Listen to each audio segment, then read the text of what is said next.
The stage was supposed to be a triumphant return. Jane's Addiction, the band that once symbolized alternative rock's hedonistic glory, had reunited its classic lineup for the first time in over a decade.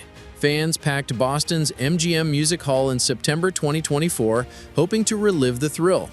Then, midway through Ocean Size, singer Perry Farrell stormed toward guitarist Dave Navarro and shoved him. Caught off guard, Navarro stumbled as Farrell swung again. Video shows crew members scrambling to restrain the singer as the crowd watched in stunned silence. The next morning, Navarro, bassist Eric Avery, and drummer Stephen Perkins filed a $10 million lawsuit accusing Farrell of repeated and unprovoked attacks and alleging that he was often intoxicated on tour. They canceled the remaining shows and announced there would be no future album. Farrell countersued, claiming he'd been bullied for years. Navarro later said the Boston Brawl forever destroyed the band's life and that there was no chance for the band to ever play together again. Jane's Addiction's implosion was shocking, but it was only the first in a wave of major breakups during 2024-25. To find out why so many bands called it quits, we need to look beyond the headlines. Jane's Addiction, meltdown on stage. For Jane's Addiction, the seeds of destruction were planted long before the Boston Brawl. In court filings, the bandmates alleged that Farrell's behavior had become increasingly erratic and that he often arrived intoxicated for shows. They claimed the Boston attack continued backstage, where Farrell struck Navarro again. The tour was canceled after just a handful of shows, costing millions. Farrell offered an apology, admitting that his breaking point resulted in inexcusable behavior. Hours after he was sued, he filed his own legal complaint, accusing his bandmates of bullying and deliberately playing so loudly that he couldn't hear himself synced. While both suits will likely drag on, the result is clear. One of rock's most influential bands ended in chaos and legal acrimony. But internal conflict wasn't the only reason big acts went dark. Sometimes injuries and bad luck forced bands to pull the plug. Just ask Rage Against the Machine. Rage Against the Machine. Injuries, cancellations, and a final Instagram post. Rage Against the Machine's reunion was one of the most anticipated tours of the 2020s. After reuniting in 2022, they played a handful of explosive shows before singer Zach De La Rocha tore his Achilles tendon during the second concert, forcing him to perform seated and eventually leading to the cancellation of their European dates. Fans waited for rescheduled shows, but in January 2024, drummer Brad Wilk ended the suspense with a blunt Instagram post. "I don't want to string people or myself along any further. Rage Against the Machine will not be touring or playing live again."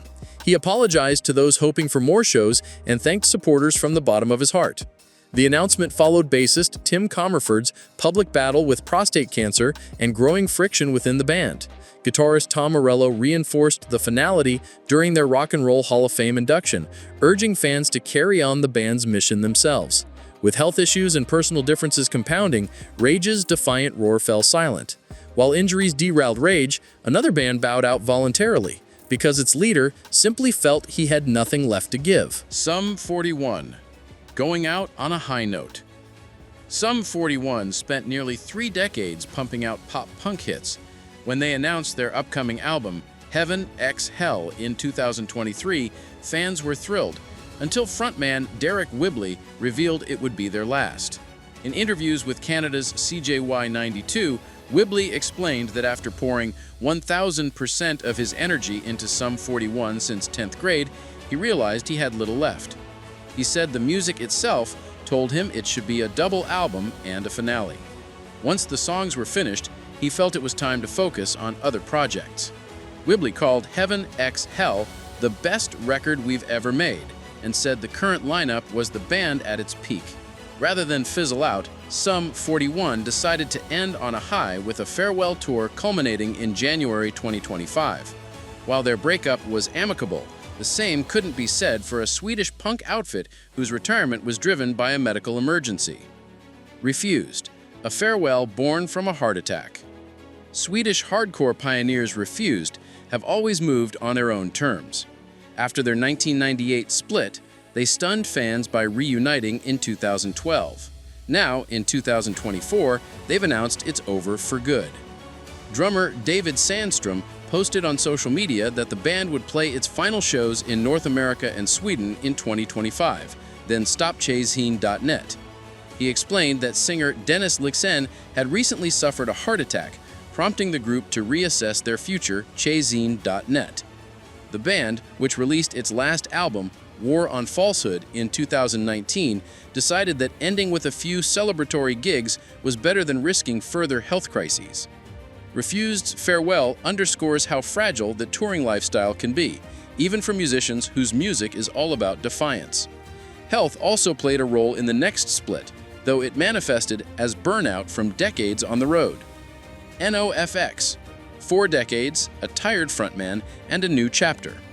Fat Mike Burkett, the irreverent leader of NOFX, shocked punk fans when he announced the band's final tour. The reasons were surprisingly candid. "I don't enjoy it like I used to," he told Louder, noting that he had to get loaded before I went on stage. He confessed he no longer needed to be on stage, hearing people applaud and dance, and preferred writing string quartets and doing stand-up. After 40 years, he felt it was time to explore other creative outlets and end on his own. The band's farewell tour, dubbed the final tour ever, promised to play a different set each night and to perform every album, giving fans a proper send-off. Fat Mike called 40 years a long time to be in a band. His honesty about needing alcohol to perform and wanting a healthier life resonated with aging punks who have grown up alongside NOFX. Still, some breakups were even more bittersweet, tied to physical limits that no amount of willpower could overcome. Aerosmith had been flirting with retirement for years, but by late 2024, the decision was made for them. During their Peace Out farewell tour, singer Steven Tyler injured his vocal cords, forcing the band to postpone shows. Months later, the group issued a statement saying Tyler had spent several months working to get his voice back to where it was before he hurt himself. But now it's clear that isn't possible. Rather than risk permanent damage or deliver subpar performances, Aerosmith decided to retire from touring. They called it a heartbreaking and difficult but necessary decision, and thanked fans for making their dreams come true. The band, which formed in 1970 and weathered decades of addictions, comebacks, and hits, recognized that time had finally caught up with them. Their graceful exit contrasts sharply with the chaotic collapse of Jane's addiction, reminding us that sometimes stepping away is an act of respect for oneself and for the audience. A season of endings. From the chaos of Jane's Addiction's on-stage fistfight to Brad Wilk's heartfelt Instagram farewell, the reasons behind the breakups of 2024-25 are as varied as the bands themselves. Rage Against the Machine bowed out after injuries and health battles. Sum 41 chose to leave at their creative peak. Refused ended in the wake of a heart attack, Chaos.net. NOFX's Fat Mike admitted he no longer enjoyed performing and didn't want to rely on alcohol. Aerosmith accepted that Steven Tyler's voice couldn't recover. Each story highlights a different pressure: physical health, emotional burnout, personal growth, or toxic relationships. Together, they paint a picture of an industry where longevity is precarious and endings are rarely tidy. Yet every farewell tour and breakup announcement also carries a note of gratitude to the fans who sang along, to the friends made on the road, and to the music itself. As audiences, we mourn the loss of these bands, but we also celebrate the courage it takes to recognize when a chapter is over. In the end, the real reason behind any breakup might be simple. Artists are human, and sometimes the most rock and roll thing they can do is know when to stop.